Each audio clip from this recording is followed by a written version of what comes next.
Welcome to Living Purposed. I am so excited to be here yet another week.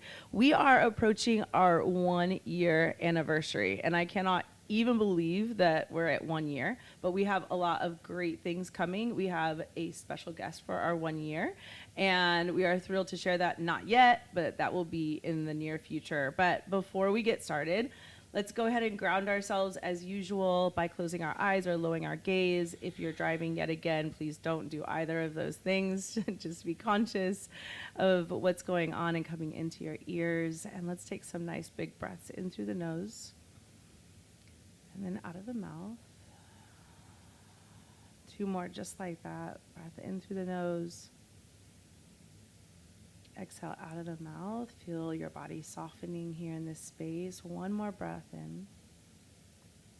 And a full exhale out. And then just begin to notice your breath. Notice a pattern within your breath. And this is one of my favorite things to begin anything really with, is grounding ourselves, noticing this beautiful life-giving force we've been given, this awareness of the space around us, to get ourselves ready to listen and to hear, ready to learn, ready to become and unbecome all of those things that we have become, and really to begin to learn what are those things that we want to unbecome, what are those things we want to become, and being a student of life. So as you hear all those words, begin to let those kind of sink in. Maybe for you, you're working to strip away some layers within your life. Maybe you're working to see things differently, to look through a different lens. And if that is what you are attaining towards today, maybe just speak those things out. What are those things that you are shedding? What are those things that you're inviting?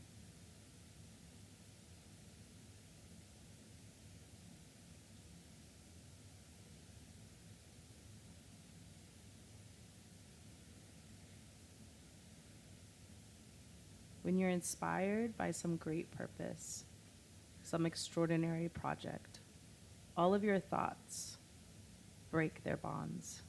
Your mind transcends limitations. Your consciousness expands in every direction. And you find yourself in a new, great, and wonderful world. Dormant forces, faculties, and talents become alive, and you discover yourself to be a greater person than you ever dreamed yourself to be. I love that quote because it really does solidify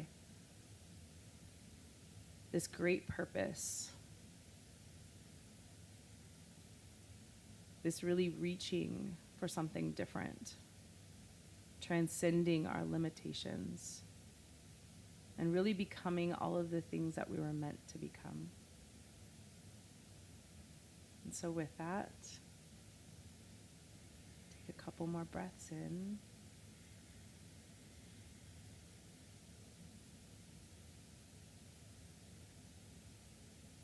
And then just whisper out the words to yourself, I am purposed. Maybe whisper those out maybe 2 or 3 more times with your breath.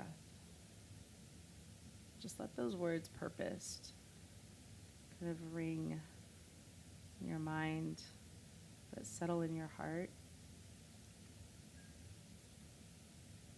Begin to blink your eyes open, arrive back here in this space.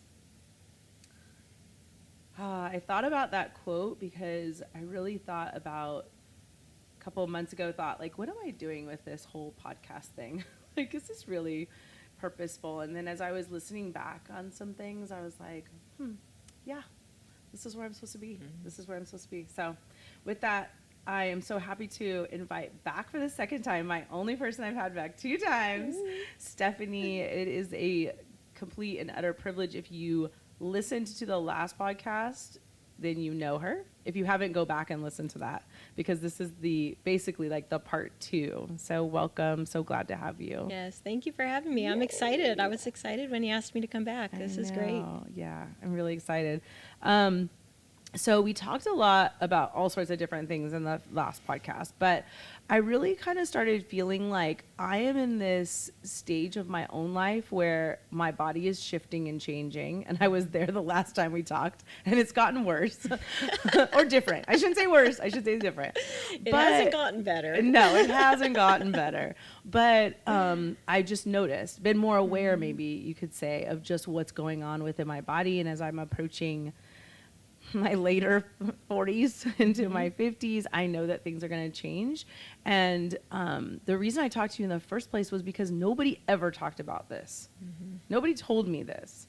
And I was just with my mom this last weekend, and she was like, oh yeah, I didn't start, going through menopause till later. But I'm like, why did nobody talk about this? Like, and I almost think like just as important as you would talk to your daughter about starting her menstrual cycle, it's just as important that we're preparing also for the different changes within our life, but specifically this change, because it is a big change. Just like when you start your period, right? Yeah. Like my daughter is 13 and she'd probably die if she heard me say this, but there's even when I started my menstrual cycle, there's no regularity, and life is kind of like, oh, when is this gonna like really start to have more regularity? There's kind of this, I don't know when it's going to come necessarily. Right. There's not a consistency. And so we're kind of undoing it. Similar.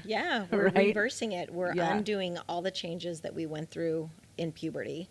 And just like the wondering when you're going to start is the same boat we're in. When are we going to stop?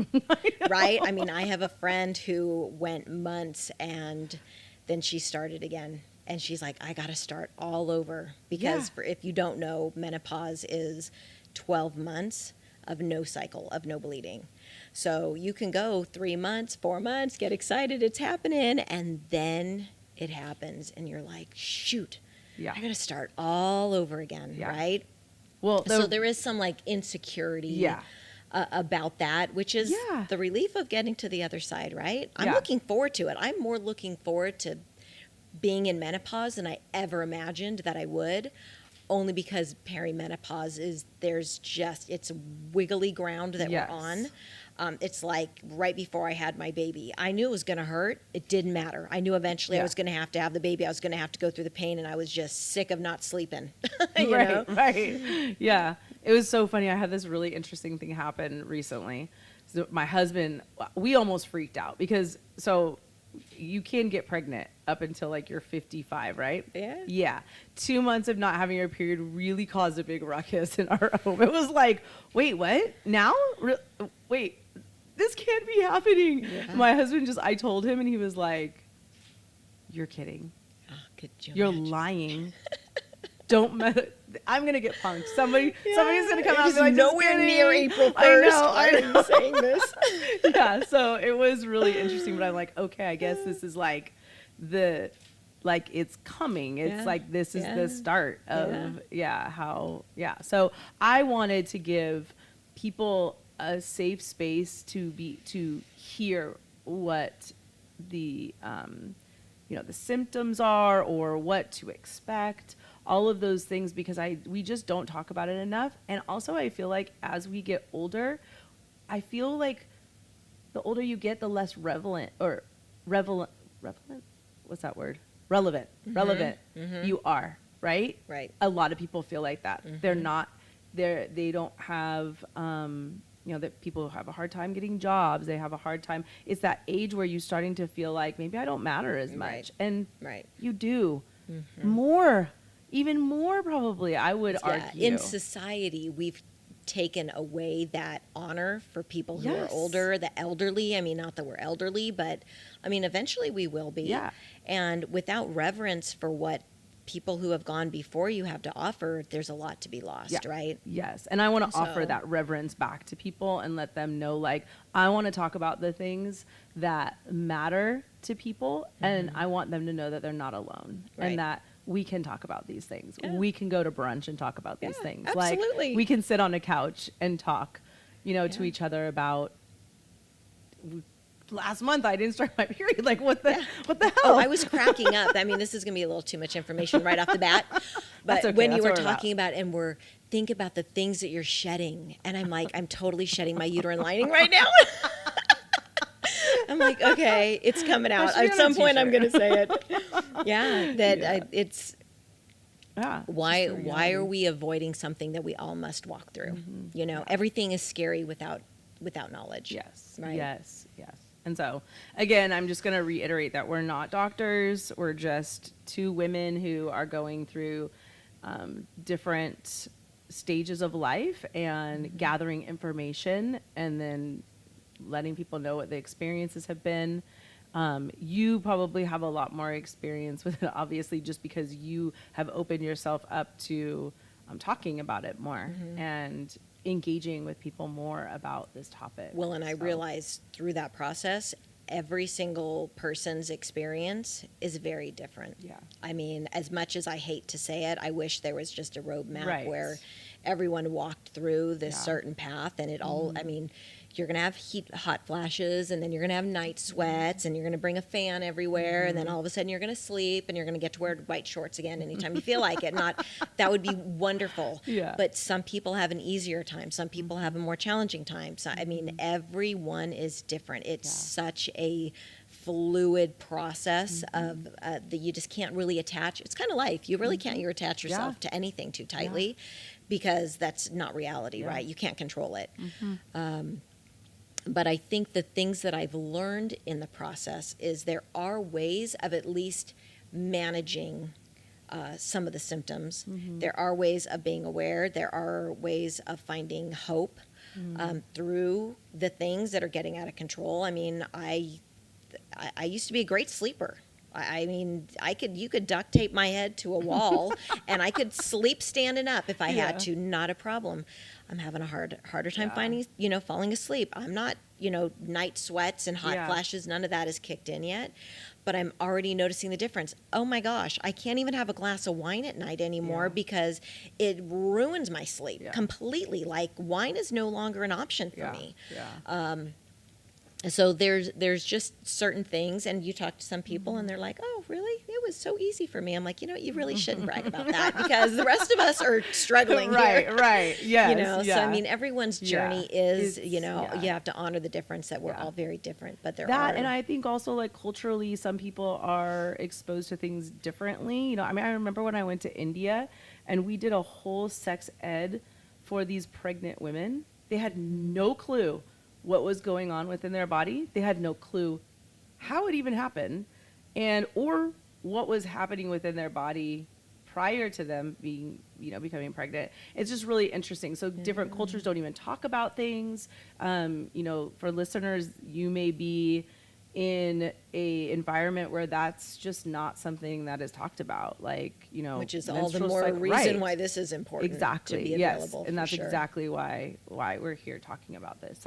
So all of that, thank you for just being open to the dialogue and being open to sharing what you've learned. So and the science of it. I'm a science geek, and when I do put on my workshops, I'll let people know you can zone out if you want. You can go get a snack.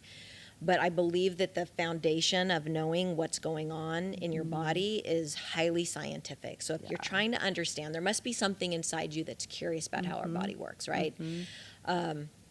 So we talk about estrogen and progesterone. Okay, so we've got two very dominant hormones that are in our body and we're running out of, essentially, at least the styles. I mean, we talk about there's a different estrogen that takes over the estrogen that we currently have, and it's 10 times weaker. So we still have estrogen, but it's just not as strong, right? Well, estrogen normally when we're in our regular procreating years of being reproductive, the beginning part of our cycle is estrogen heavy. This is, estrogen's climbing up. Everything's good. We're confident. We're going to go hit the gym hard. Things are great. We're outgoing. We're saying yes to things because we want to be around people. And then we ovulate, and then it starts to go down, right, mid-cycle. During that time, progesterone starts to climb up. It's preparing us to get ready to release this egg, okay, that's out during ovulation. So we start climbing in progesterone. Progesterone is like anxiety, tired, kind of grumpy. It's opposite. They play off each other. Very important. You don't want to have one too high, one too low, and for any given amount of time. But so both of these things are starting to wane. And when you have a delicate balance like this, not having the delicate balance anymore starts to show effects in your body, right? So we've got things such as like estrogens created in our body through our lipid cells. Okay. Well, if we've got estrogen in our fat cells and all of a sudden our body doesn't have as much estrogen anymore, what do you think your body's going to do? It's going to go, you better hold on to that fat, or we better pick up more fat and not let that fat go, because I'm not trying to hold on to as much estrogen as possible. Well, why do you think we're starting to get the little extra? We're literally holding on to more fat because we're running out of estrogen production, right? And our body's trying to our bodies are amazing. Yeah. It might be inconvenient and uncomfortable, but they truly are works of art, you know, what they're capable of. For sure. So those kind of understanding, and that goes for anyone who's just regular cycling. I mean, you want to know when to hit the gym hard. You hit it right at right as soon as you're done bleeding, and you just hit it hard. When you're ovulating, that's your like peak best moment of your life for that month is that day that you ovulate. I mean, that's when you want to like skydive, you want to pick up 20 extra pounds of weight. I mean, everything is stronger and better because you get a little bump of testosterone during ovulation. So if you don't work out using like understanding how the cycle works, like y'all are missing out on the big opportunities that are now available that like sports directors and athletic coaches never had access to before. There really is a lot to be said for a woman's cycle and being able to hit it right. So the other hormone that I want to talk about is oxytocin. So oxytocin is this beautiful, they call it the love hormone or the bonding hormone. It happens between children and mothers when they're breastfeeding, happens with women when they have orgasms. It also happens with, I'm sure it's not just women with women, but bonding, friendships. So like right now, we are naturally getting a flood of oxytocin. Spending time together, bonding, sharing, shared experiences, helping each other out, acts of kindness. All these things are way that we're able to tap into oxytocin, which feels really good. Hard thing about this is during this time where our hormones are kind of wonky, I don't know about you, but I find myself not as eager to say yes, not as ambitious to go out and spend time. It sounds a little bit nicer to just kind of hang out and hole up and just be lazy. Well, it's keeping me from this hormone that's readily available to me, right? So you have to, like, make yourself you almost it's worth it.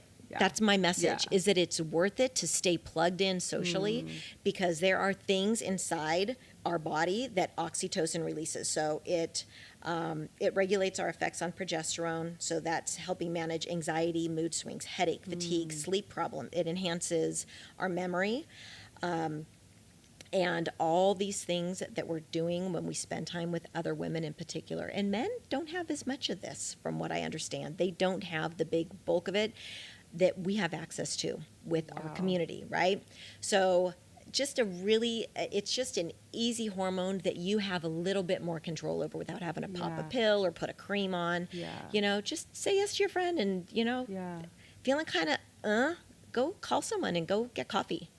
You know, you don't have to have 3 hours of oxytocin. Just take a 15-minute bump, right? Feel better at the end of the day, right? So, cool. I mean, the hormones that are floating through our body are what makes this machine work. I love that. Yeah, I know, right? Oxytocin. I didn't even know about that. Yeah, I didn't know that it had that rules. kind of effect. Yeah.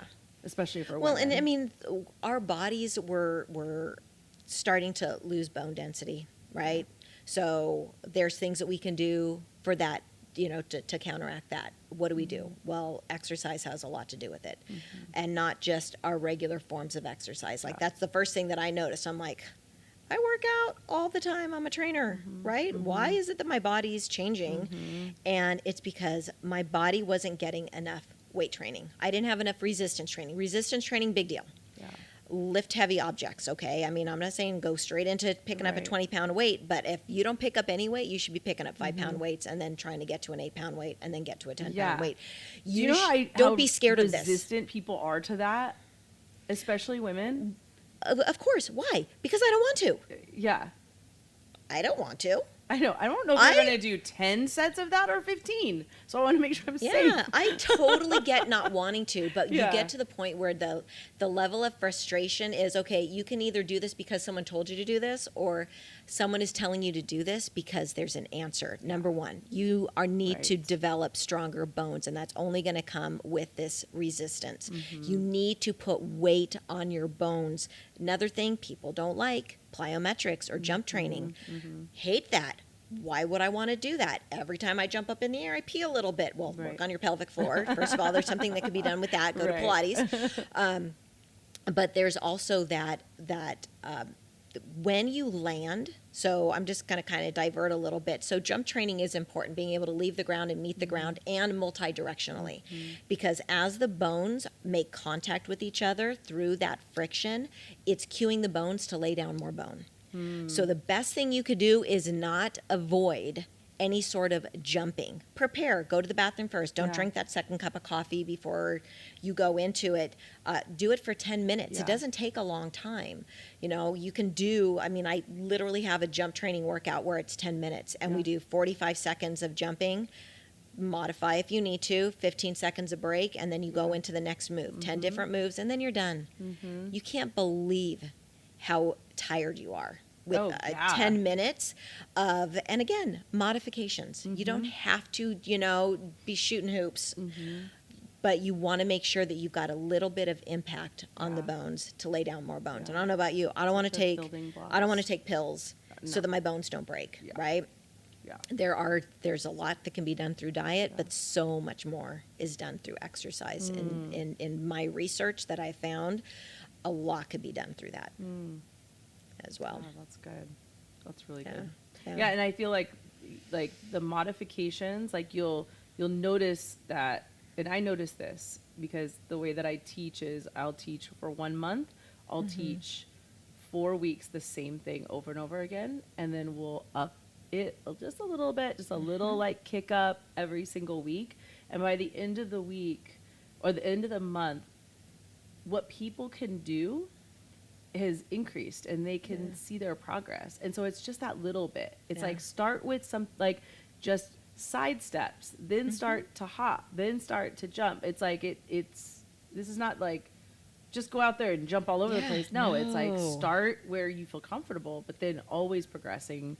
That's those building blocks of That's probably the hardest part, I think, of starting a new program for people who are not currently in an exercise routine, is that resistance, because they already either have the story in their head of this is what I can't do, so they're fearful of it, and you got to be ready to face that monster. I understand that. But the idea that it has to look a certain way, and it doesn't. No. The number one thing is I want to be able to want to do this tomorrow. And same thing with injuries. I don't want to take myself to a place where I could possibly injure myself, because it is that important that I get to do this tomorrow, that I'm going to make sure I keep myself in check today. And I think that's the other part too, is that the mobility in that building block actually helps to keep you from getting hurt. Yeah. It helps from avoiding energy or injury. So absolutely. Yeah, keeping balance, being able to mobilize the body, keeping the core intact. I mean, I don't know how many people you talk to when you talk about the core, but there's so many people out there like, I don't know how to do that. And no shade on that. I mean, it's like, you know, if you ever seen a movie with The Rock where he's like bouncing, you know, grapes off his chest. I don't know how to control my chest muscles, but how do you find that connection in the body? And it's just a constant conversation with the body. Yes. You know, we have to be in contact with our body, which is what we're learning right now, right? I mean, this is what our journey's about. We're not done discovering our body, because our body's pulling the rug out from under us and it's going, okay, you get a brand new you. Right, which requires us to shift and learn. The other important thing that people, I never realized going into this until I was already pretty deep into it, is the importance of protein. We talked about protein. That a little bit. Protein is just such a heavy driver, and the balance between diet and exercise, and really an 80-20 rule. I mean, this is 80% diet, 20% exercise. I mean, we're not saying don't exercise or exercise is not important. No, 20% is a lot. Yeah. And it's not just for that. It's for the mind. It's for the balance. It's for core. It's for pelvic floor. It's for bone density. There's a lot of things that are happening that you get out of exercise. But anyone who's looking to make big changes or have seen big drop-offs in the wrong direction, usually it's protein. the diet. Yeah. And protein is, I mean, I've found in this last year that when I'm not eating as much protein or taking my protein shakes, it is a game changer. Completely changes. All the way down to the decisions that I make of what's going to go into my mouth next. Yes. Yeah. Because oftentimes the protein, one, keeps me full, and then also gives me more of a leaner body, which then enables me to do other things more productive, like with like my workouts or anything like that. So it's a absolutely big thing. And I've heard that like as you get older, that's even so much more important for. I know. And we just think, oh, we don't need as many calories. We don't eat as much. We're a little bit less active. And the not eating drives me crazy. I have people in my life, I won't name their names, that don't eat. And I'm just like, how? How can you not eat? Yeah. You have to. Like, it's so just like important. driving without gas in exactly. your tank. I used to tell my kids that all the time. Like, you don't eat lunch, you have basically turned your brain off. Trained your, yes, exactly. And you've also you're operating this system without any fuel, and it's going to break down. You're not going to work effectively. Yeah. You're not well, going and you don't feel it as much when you're younger, right? I mean, you have stores. You're chewing on your own muscle, right? Things like that. You have access to things, but I think that people don't realize also like the importance of, I don't know if we talked about it last time, I don't recall, but the gut, like our microbiome is so important, and the less you eat, the less diverse it is. Well, that means we're less effective at absorbing nutrients, vitamins, all the things that actually are finally making their way into your mouth. They're less likely to be utilized to their highest capacity, right? So regular fuel and good fuel. I mean, there's so much information that's just recently been brought up in the limelight of what's going on in the world, talking about chronic diseases, and they're out of control. I mean, how many billions, trillions of dollars is being put towards healthcare because the average American is unhealthy? Well, I mean, I thought I was a pretty healthy person, and I started actually paying attention more to labels, to ingredients, to, what's enriched flour compared to flour. Well, enriched flour is hosed off with folic acid. Well, there's certain people who are not able to use folic acid, and that folic acid actually stops absorption of other vitamins, B vitamins in particular, into their system. Well, you want to know how hard it is to try to find a cracker or bread that is not with enriched or fortified flour? It's very challenging, but it's possible. Looking at a label where you actually know what everything is. It's expensive also. But it becomes pretty important when you realize that, okay, well, the alternatives are, diabetes, some sort of like thyroid dysfunction. I mean, there's just a long laundry list of the things that are going wrong in the human physiology, going all the way up into our minds and down to our feet and everything in between, being passed on generationally, and it's going in our mouth.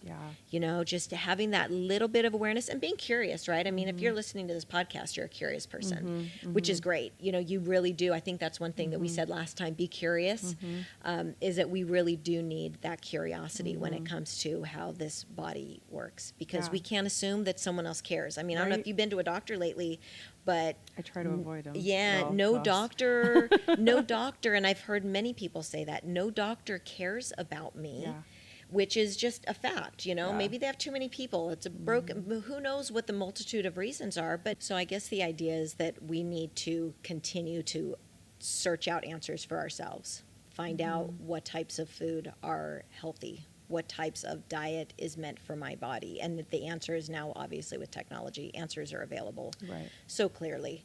But we can't assume that, the local neighborhood doctor is going to be the one who's going to know me personally and know where I'm at since I was a child to be able to find the answer that works for me. That now the burden of responsibility really lays on one of us as individuals. So tell me a little bit about like how food specifically for people nearing menopause. I mean, I know food is important, period, but maybe specific to, and everybody's different also, so that's that. But what are some things that we could be looking out for, that we could be aware of, that maybe help to shift things in a different direction, So food related? goals wise, if we're talking about protein, the goals for us are to, every time we have a meal, take in at least 30 to 35 grams of protein. Some people count macros and they log it. It's a lot of work. I'm not going to lie. Like, you might commit to doing it for like a week or 2 weeks or a month and then be like, okay, that's enough. But at least you have a gauge. Like, I didn't realize that when I started logging my macros that I'm a major fat lover. Like, I thought I was eating healthy, but on my salad was the olive oil and the feta cheese and the avocado and I just blew like 3 days worth of fat in my salad. Right? So I mean, it really does enlighten a lot. I remember when I first started like this like transformation thing like probably a year ago, and I was like, the trainer was like, okay, so you can't have all these things, and I was like, well, tell me what I can have. And then I was like, wait, I can't have olive oil except for like 2 teaspoons. He's like, yeah. I'm like, what about a slice of cheese on my, and I didn't even think that I was eating bad, but he's like, no, you can't have that right now. Like, you're resetting your body. And I was like, that's not fun. But then it becomes kind of like, at first it's like, oh, this kind of sucks. But then you're like, oh, actually I feel a lot better. Yeah. Like, well, you notice you have to get to that point. You have to get right? to that point. You got to make that commitment so that you can get there. And that's very hard. It is. I honor people who are afraid to make that jump, because I don't disagree that it's difficult. What I can say is that it's worth it. Yeah, truly. for sure. So protein, 30 to 35 grams every meal, and you should also be having probably 15 grams of protein either before or after, preferably after a workout, especially if you're lifting weights. Protein and the time. So the suggestion is 30 to 35 grams of protein with every meal, 15 grams of protein, somewhere piggybacking within a workout. So number one rule of thumb right now is you do not train fasting. I mean, I know there's a lot of intermittent fasters. Yeah. It used to work for me. Now's not the time, because right now we need to make sure that our body has something readily available to be able to put on that lean muscle mass without just eating away at that muscle. Yeah. So we need to make sure that we have some protein available to us. Another good rule of thumb. So working out 30 minutes before or after a or workout? after, yeah. Preferably after? Yeah, preferably after. I mean, you could do it before, so it's already like kind of in your system working on it, but after is usually better, especially if you're used to fasting. You don't want to have even a Greek yogurt in your belly before exercising. It might be better off holding until after. See, like I cannot work out without eating. Yeah. I have to. Like I can work out without, but I'm way more effective if I eat first. Like if I teach, I usually have my shake before I work out, because it's like I have to have something. Well, and you're in like my brain. really thinking too. Like so there's lots going on. Yeah, absolutely. Wow. Well, and the other thing, just in general, rarely do I make my mark, but I try to eat grams of protein for my ideal weight. So like, let's say I was 30 pounds overweight. So you wouldn't eat your protein in grams for the weight that you are. You would eat it for the weight that's a healthy weight for you, right? And that's a lot, okay? So below that, if you were doing something that's still just really good for you and not overly ambitious, because I'm kind of type A, would be 3/4 or 0.75 grams per pound of weight. So you would just do the math. You would plug in your weight and then times it by 0.75, and that'll tell you how many grams of protein you should be eating a day. Okay. So that's kind of an easy rule of thumb, so you have a pretty good idea of where you're trying to at least maintain, plus be able to gain maybe a little bit of muscle with all the work. So all your work is not just wasted, right? Yeah. It's good. That's a good little formula. And of course, we need to eat a rainbow. You know, I mean, we need to make sure we're getting in fiber. We need to Make sure that we're drinking enough water. You need to be hydrated. I mean, a lot of people look at your pee in the morning. You should have really light yellow pee in the morning, or it's sign of dehydration. If you've lost weight from when you went to bed and wake up, and people go, oh, I like waking up in the morning and weighing myself then because that's the least I weigh. No, it means you were dehydrated the day before. I mean, that's not a good indicator of you losing weight. It means you didn't drink enough the day before if you got that kind of a fluctuation in weight. And so I'm just being the devil's advocate, but why, especially in this stage of life, as I'm approaching this, should food matter more than ever, maybe? Well, if we're thinking about gut diversity. We're thinking cognitive health. We're trying to combat brain fog. We're trying to make sure that our body's not just holding on to a bunch of fat cells to compensate for the estrogen. We need to make sure that we have enough friction happening through our bones, that our bones are not withering away. So that's why we're picking up weights. I mean, it plays into everything, the whole system, including exercise. But food is so important. Again, it's running on gas, right? What kind of gas are you putting in the tank? It's cheesy, but it couldn't be any more appropriate. And I think really as we get older, I've spent the last, 15 years eating leftover cheese sticks and whatever's in my kid's baggie after lunch because I'm trying not to waste it. And I'm just like the trash can. Like my husband and I have been the trash can, right? Trying to save money. Little pieces of peanut butter and jelly sandwiches. Right. So I've neglected. I really have taken many years moving further and further away from being. And if you're on task, right on. That's great if you were able to manage all that. I wasn't that mom. I got totally lopsided, you know? So I mean, think most of us this is our time where eating is part of that self-care neglect that we get to lean back into. Yeah. Truly. I mean, and worst comes to worst, there's supplements. You know, you want to get it from food.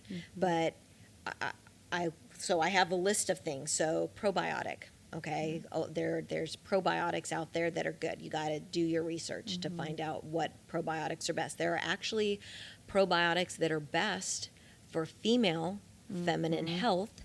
You know, when it comes to vaginal dryness, atrophy, all these things, there's probiotics that are specifically made for them. You want to go after something along those lines. We want to make, again, we're talking about the gut biodiversity, all of that probiotics going to help with. Obviously, food's the best way to go. But if worst comes to worst, we need to be taking in 25 to 35 grams of fiber a day. I don't know about you, but even when I'm logging it, I fall far short from that. So what's it going to hurt me to throw a scoop of Benefiber in my coffee in the morning? I don't even taste it. And at least I feel like I've got just a little bit of extra that I'm fueling my body and intestines and my system with. Protein, like there's a whole discussion on protein, right? You really want to watch out for fillers. If you're a person like myself who's lucky enough to be able to eat dairy, whey protein is the number one. You know, you really want to go for that. I'm not vegan. I'm not anything else, you know, but I mean, you talk about pea proteins. Well, now you got lectins you got to worry about. There's, you look at a scoop. This is very important also. So if you're buying a dry protein powder, if the scoop serving size is 30 grams, let's say, for example, and your protein is 26 grams of protein, you literally know there's 4 grams of stuff that's not protein in it. Right. You'd be surprised how many 30-gram scoops are, we're big proponents of this a protein, and it's got 12 grams protein in it. What the heck's the other 18? Right. A lot of times it's sugar. You know, it's not more good stuff. so They're not like throwing extra low sugar. Comparing protein. what your serving size is to the amount of protein that it's offering. Very important. Collagen, another one. I mean, they say by the age of like 18 to 25, we're already losing collagen. And after the age of 40, you're losing 1% a year, up to 1% a year. So collagen, another pretty easy supplement. That's an easy one to put in your coffee too. Flavorless. Or in any drink. Right. And also there's advertising misleads on that. That, you know, you can go for a bovine, grass-fed. It's awesome, right? It's clean. It's good for hair, nails, and skin. That's it. You know, if you're getting it from a cow, you literally only get types 1, 2, and 3. Well, 5 and 10 is Yeah. where we're getting ligament health, Right. joint health, eye health. And these things come from like shellfish and chicken and fish, like other places that you don't get from that cow Yeah. that they're really Yeah. proud of. Yeah. You Yeah. know, that's good if you Yeah. want, nice hair, skin, and nails, and that's Right. it. But I want everything. Right. So there are collagen proteins out there. Yeah, which that is are, also another thing, if you're not there yet, is another thing that comes along with is the hair loss Yeah. and the elasticity of the skin. of I mean, even skin, itchy. yeah. Like for some weird reason at night, Yeah. my ankles get itchy. Really dry. You What feel in the like you're heck? dry. Yeah. Yes, it's not Yeah. even. Yeah, I don't know what it is, but it's a thing. I like literally had to look it up, and I'm like, why is my skin itchy in perimenopause? And it's Yeah. an after effect of just not having as much collagen Yeah. production, right? Creatine's another one. Creatine, Okay, yeah. So I want to talk about that because I've heard a lot about creatine. Okay. And I'm not necessarily sure what it does or what it's for. What are the benefits of it? So creatine basically helps upregulate your muscle integrity. So it keeps a healthier muscle. Okay. Women have, I think it's like 70% less than men, just naturally. So women that are out there going, I know these guys that add creatine and it's because they're big muscle builders. I don't want to turn into that girl. That's not going to happen to you. Right. It's not going to happen to you with creatine for sure. We Yeah. just have less stores of it. It comes from meat, and because we're not eating enough protein, we're usually not eating as much meat as like the average male. We have less access to it. So we're not ingesting as much creatine through our own food. I know I'm not the best eater, and I know I'm not the highest protein eater. Most of the times I'm not making my mark, so I add protein. I mean, I add creatine again to my coffee. My coffee's loaded, girls. I mean, my mug is huge, and it is coffee. It's got creatine. It's got collagen. It's got my Benefiber. I also put a little scoop of ashwagandha. That's a topic we didn't even get into. Adaptogens, which is another great resource to help out with things when it comes to menopause.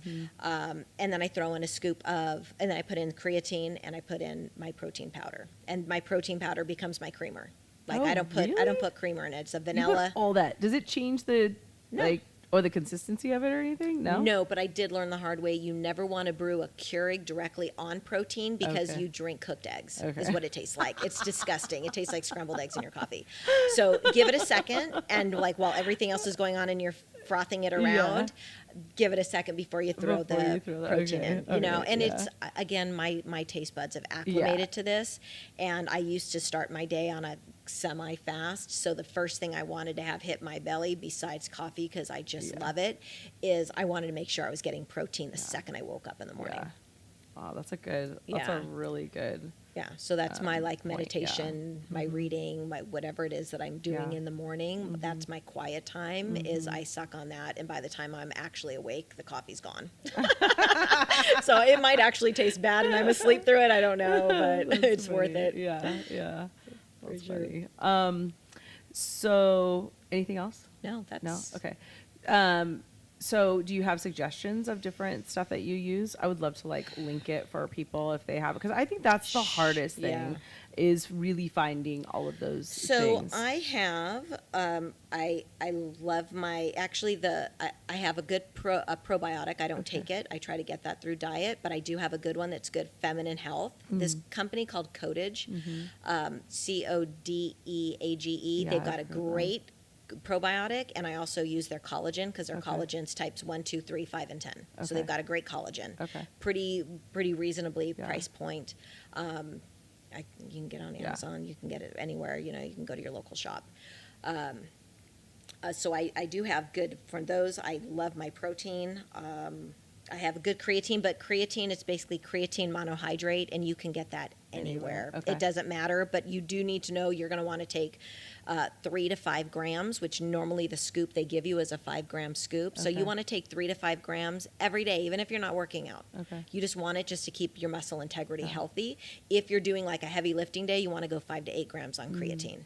So those are the kind of your baseline numbers. You want to bump it up a little bit on heavy lifting days. And yeah, those are we'll pretty link much those. Maybe I can get those from you. Yeah, I'll link get you the those list for our of listeners. because it is like it's you hard. really You're out there, and there's so many people. Like I mean, you can listen to a Joe Rogan or whatever, and they're getting paid to they haven't done the tout research, these, right? to Yeah, tout totally. these things that you're just like, wait, are you just doing this because you're getting money for this? Is this real? You know, Yeah, you never yeah. really know. So I know a lot of people will appreciate just Yeah, maybe we'll get you links. guidance, some suggestions.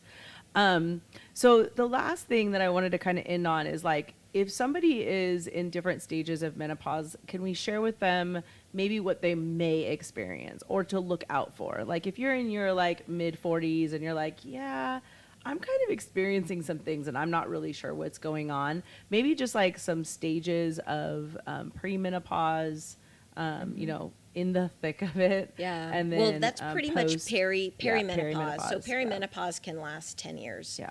You know, the average is 4 to 5 years, but it can take 10 years to get through the process. You're going to see body composition change. Definitely. Like the low belly roll happens. And again, a lot of it has to do with just your retention of those fat cells.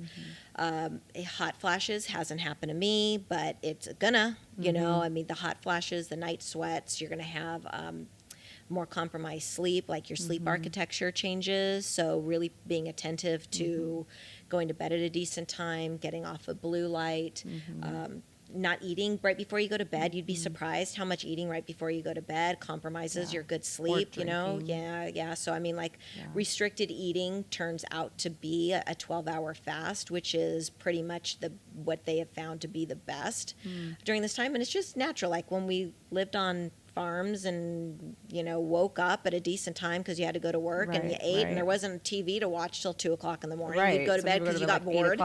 You know, there was a 12-hour window where you were eating from like 6 in the morning to 6 at night, and then you went to bed at 8 or 9 o'clock and you didn't have food in your stomach. So that's really healthy to help with the sleep. You're going to look at itchy skin. You're going to have probably low energy levels than what you're used to. I'm used to Tasmanian devil amounts of energy, and I'm totally cool to just chill out and watch Netflix. Like it's a big, like it's a problem. I have to literally force myself out and go, it's not time yet, Steph. Go find something to do. So increase in, even like what you were talking about earlier, increase in connection outside, like a lot more connection with friends. I think the other thing too is like mood swings that are going to be a huge thing. Probably more frustrated, anxiety, depression, brain fog. I mean, if you go to a regular, you know, Western medicine doctor and you tell them you're experiencing these things, they're going to go, oh, you should take Lexapro. You know, and no shade on Lexapro. There's totally a place for Lexapro. But if I can be taking other supplements to go through it that's more natural, I would rather do that. You know, absolutely. If you know, if I can do like chaga and lion's mane and ashwagandha and that mix works for me, I'll go to the effort. But I like this. You know, this is my jam. Like this makes me happy. I'm happy to be alive because I want to learn about this. And there's also so many things that we can be doing besides just kind of like we were talking about earlier, popping a pill. It's like that's the easy part, and I get that most people may want that, but then there's also side effects to those. There's also long-term effects from those types of what happens if you can't get your pills? You know? Exactly. I don't want to. I got a big, huge bag of powdered ashwagandha, and my teaspoon is like 1/8 of a teaspoon. That, I mean, I literally am good for 6 months. And then like, what about like hormonally, like once people are in like full blown, maybe that 10 years of menopause, what are some things that you would suggest or think that could really like maybe help people maybe in that stage, that like once you've already like gone through menopause, or in the process of going through perimenopause. Well, perimenopause, it's everything we've talked about. But even like, let's say that people are looking for solutions, like especially for their hormones, like to balance their hormones and things. I know we talked about all of that, but is there anything else that you would suggest or add in there at a different stage, later, mid, whatever? Well, the only other thing that we didn't get into, and it's because it's a whole nother wheelhouse of information, it's adaptogens. And adaptogens are like what I talked about. It's basically phytochemicals that are available that help the body to combat brain fog, to fight anxiety, to have, more energy, to fight depression. All these things come from the plant kingdom. I mean, where do you think Lexapro came from? Right. You know, it came from these scientific manipulations of what came from nature. And then it's managed and FDA approved Right, and all right, that. right. Just more regulated. But adaptogens would be the only other resource other than, and if there's anyone who's suffering and they're just out of control, their symptoms are too out of control. I mean, I'm not a proponent for or against hormone therapy. It's not the devil that people used to make it out to be. With the research that had been done, was not handled properly. But the sooner you start and the sooner you get off, the safer it is, as long as you don't have any extenuating circumstances as far as your health concerns are that your doctor would know about. Like, there are certain people who it's just not a good idea. Right. Don't do it. You don't want to do it if you have a history of this or you have a family member with that. Right. But if you're at the point where I hate everyone, my life is miserable, I don't sleep, and I don't want to wake up, I don't want to get out of bed in the morning, those are extenuating circumstances that you might want to talk to a doctor about and just go, hey, I just want to do it for the bare minimum. Right. Help me manage these. So at some point, does that change and shift and like go away, or is that just always going to be like? You mean like all these terrible consequences terrible of perimenopause? No, these horrible things, are they going to last forever? They level out. Your body becomes like a brand new, not a brand new body, but it becomes at least a stable body. The problem with this is we're just so unstable. Our estrogen, our progesterone, everything is wonky and it changes moment by moment and it fluxes. It's like squeezing out a toothpaste tube that's almost empty. You squeeze it, you don't know how much is there, and a whole bunch comes out, and the next time you do, you keep squeezing it and nothing comes out. This is kind of what all of our hormone factories are doing right now, is they kind of don't know how much to push out, and all of a sudden there isn't enough. So it's the instability. So you're just kind of like gently guiding all of those things in different directions by utilizing workout, protein, diet, probiotics, all those kinds of things. So. I'm looking forward to being on the other side of this. I don't mind the idea of being a postmenopausal woman because it'll be worth it. It'll just be nice to be a normal, average, stable person every day. I'm not saying I'm not stable, but I'm not saying I am. Who is? Not me. No, the reward is coming. The reward is there, and maybe the challenge here is so that we embrace it. Whereas before I would have been like, oh my gosh, this is terrible. And now I'm kind of like, it doesn't sound so bad now. Yeah. Oh, so much good stuff. I'm so glad that we're gonna got to sit down and talk. It makes you just feel like, okay, some of these things, this is all normal. This is all part of it. It's not like, if you're feeling like this, if you're feeling anxious, you're feeling sad, you're feeling like out of control, that those are all normal. It's normal. And that you're not. And it's temporary. Crazy. I mean, it might be a longer temporary than what we are willing to, what we would go through with, let's say, PMS. But at least we're at the place where we're stabilizing. We're going to get there. So tell our listeners where they can find you. I know in the beginning of the year or sometime next year, you may have some things available, maybe some trainings and things that go a little bit more in depth at the beginning of the year, possibly. In the new year, I'll be putting on more workshops where we'll be able to dig deeper into all of this, including the adaptogens part of this, which is just so much information available. But I'm on mostly my social media is through Instagram, and it's simply Pilates and the number 2. Okay, perfect. Thank you Yeah, so much. it was Thank great. you just for this like safe space of being able to address all of the things, but address them with like real solutions and humor. And humor. This isn't so bad. Right. Yeah. As long as we keep getting our doses of oxytocin. Right? So thanks for the oxytocin. Yes, Appreciate thank it. you. Thanks for that. I didn't even know I needed it. And you told me what I needed. So thank you so much. I appreciate you. Yeah. Thanks for having me. Yeah.